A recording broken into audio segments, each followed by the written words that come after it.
He is risen. He is risen indeed. Certainly, this is not an Easter that any one of us wanted or expected to have. But it is Easter. He is risen. He is risen indeed.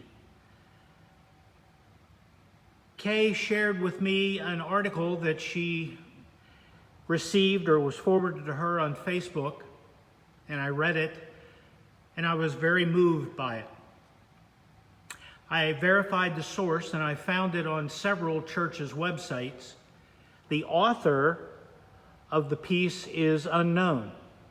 But on this Easter Sunday morning, I wanted to share it with you, and I think it will help us to better understand what was going on that very first Easter. The very first Easter was not in a crowded worship service with singing and with praising. On the very first Easter, the disciples were locked in their house. It was dangerous for them to come out. They were afraid. They wanted to believe the good news that they had heard from the women that Jesus had risen, but it seemed too good to be true. They were living in a time of such despair and such fear that if they left their homes, their lives and the lives of their loved ones might be at risk. Could a miracle really have happened? Could life really have won out over death? Could this time of terror and fear really be coming to an end?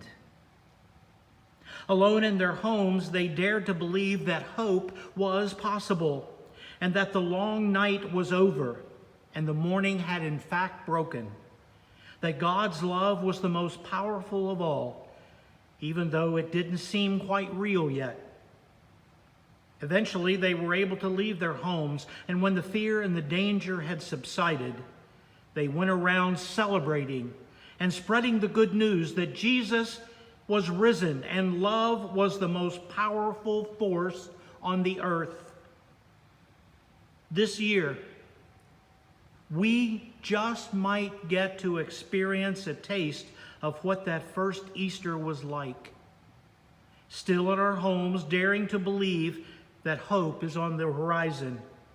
Then, after a while, when it is safe for all people, when it is the most loving choice, we will come out, gathering together, singing and shouting the good news that God brings life even out of death, and that love always has the final say. This year,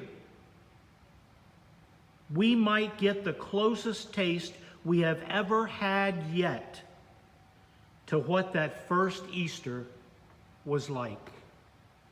He is risen. He is risen indeed. Amen.